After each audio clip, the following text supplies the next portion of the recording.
My son showed up at my door with a kid and a sob story, then vanished to chase his corner office dreams. I'm 58, retired, and suddenly a full-time dad to a 6-year-old I barely know. It was a Tuesday evening, the kind where the sky bruises purple and the air smells like rain. I was nursing a lukewarm coffee, staring at the TV's flicker, when the doorbell buzzed like a hornet. There stood Michael, my only son, 34 with his sharp jawline and sharper suit, holding a duffel bag in the hand of a small boy, his boy, my grandson, Ethan. Michael's eyes darted, avoiding mine.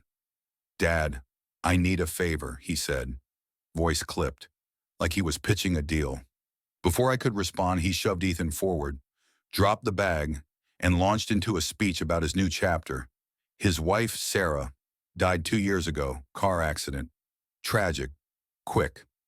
He'd remarried last month, some glossy woman named Vanessa, and they were building a life with her 2 kids.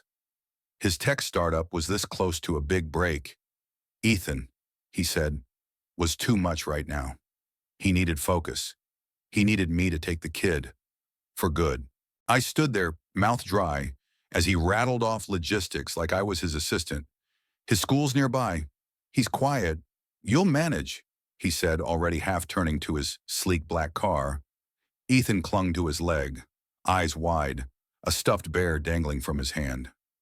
"Daddy, why can't I stay?" the boy whispered. Michael knelt, ruffled his hair, and said, "Grandpa's got you, buddy. I'll visit soon." Then he was gone, tires screeching, leaving me with a kid who looked like he'd just lost his world. I'm Jack Thompson, retired mechanic, widower, not exactly the nurturing type. My wife, Ellen, was the soft one, the one who'd bake cookies and sing lullabies. She's been gone 5 years, cancer, and I've been rattling around this empty house ever since. Michael and I were never close. He was always chasing something bigger, better, leaving me and Ellen in the dust. Now here I was, staring at Ethan, who stared back, his brown eyes pooling with tears. "Where's Daddy going?" he asked. I didn't have an answer. The first weeks were chaos. Ethan was quiet, too quiet, like he was afraid to take up space. He'd sit on the couch, bare in his lap, watching cartoons without laughing. I tried to remember how Ellen handled kids, but my hands were made for wrenches, not bedtime stories. I burned toast, fumbled through school drop-offs, and tripped over his toys. Neighbors whispered old Jack. Playing dad at his age, I heard them at the grocery store, their pity stinging worse than their gossip. But Ethan's silence was louder. At night, he'd cry for his mom, for his dad, and I'd sit outside his door, useless, my chest tight with something I couldn't name. I called Michael weekly, left voicemails. "When you coming to see your boy?" No reply. Once, he texted, "Busy with work.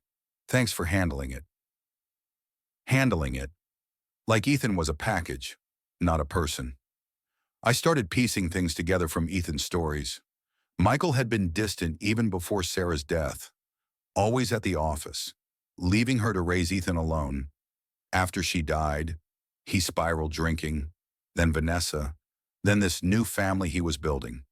Ethan was collateral damage, a reminder of a life he wanted to forget. One night, Ethan crawled into my lap, something he'd never done. "Does Daddy hate me?" he asked, voice small. I froze. "No, kid."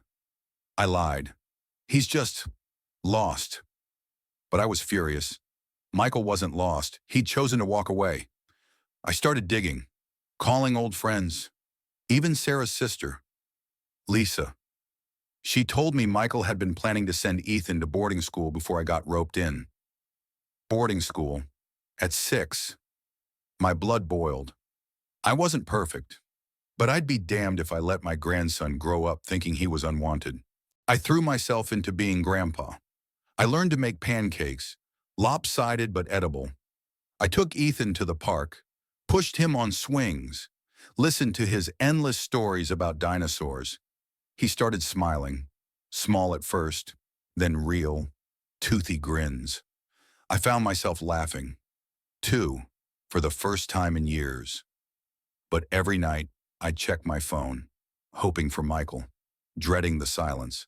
I wasn't raising Ethan for praise. I was doing it because he deserved better. But the weight of it, the unfairness, gnawed at me. Why was I fixing my son's mess? 6 months in, Michael called. "Dad, I'm coming by," he said, voice brisk. "Need to talk." My stomach churned. Was he taking Ethan back, or worse, dumping him for good when he arrived? He looked different, slicker, like success had polished him. Vanessa waited in the car, her silhouette all sharp angles. Ethan was at school, thank God, because I didn't trust myself to stay calm.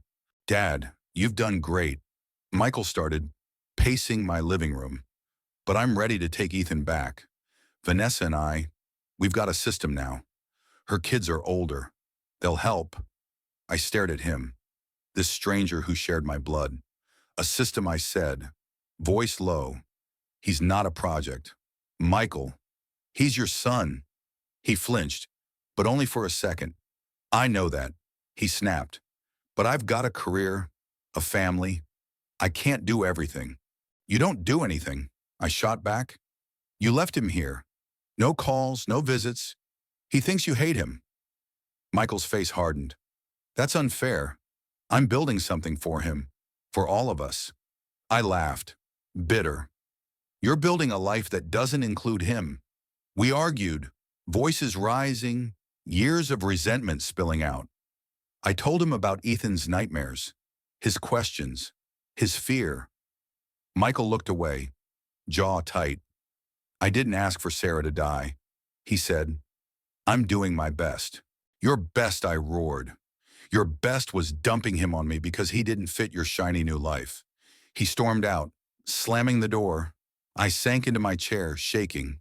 I didn't know if I'd won or lost, but I knew Ethan wasn't going anywhere. Not yet. Weeks passed. Michael didn't call. Ethan kept growing, his laughter filling the house. I started thinking about lawyers, custody. What did it take to keep him safe? Lisa helped, sending me papers, offering to testify if it came to that. I wasn't sure I could win against Michael's money, his charm, but I'd fight. For Ethan. Then today happened. Michael showed up unannounced. No suit this time, just jeans and a tired face. "Dad," he said, voice breaking. I screwed up. Vanessa had left him. He said the startup tanked. He was alone, and he wanted Ethan back, not because he'd earned it, but because he had nothing else. I looked at him, my son, and saw a boy who'd lost his way. But I saw Ethan, too, sleeping upstairs, finally safe. "You don't get to waltz back in," I said. "Not until you prove you're a father." He cried then, the first time I'd seen it since he was a kid. Part of me wanted to hug him, tell him it'd be okay, but I couldn't. "Not yet. Go fix yourself," I said. "Then we'll talk." He nodded, left quietly. I watched his car disappear, my heart heavy but steady. Ethan's my purpose now. I'm not perfect, but I'm here. I'll teach him to fix cars, to love hard, to never abandon what matters. Michael's got a long road ahead, and maybe one day he'll walk it. But for now, it's me and Ethan, against the world. What do you think? Was I too harsh on Michael? Or does he deserve to prove himself? Should Ethan stay with me? Or does his father get a second chance? Share your thoughts. What's justice in a mess like this?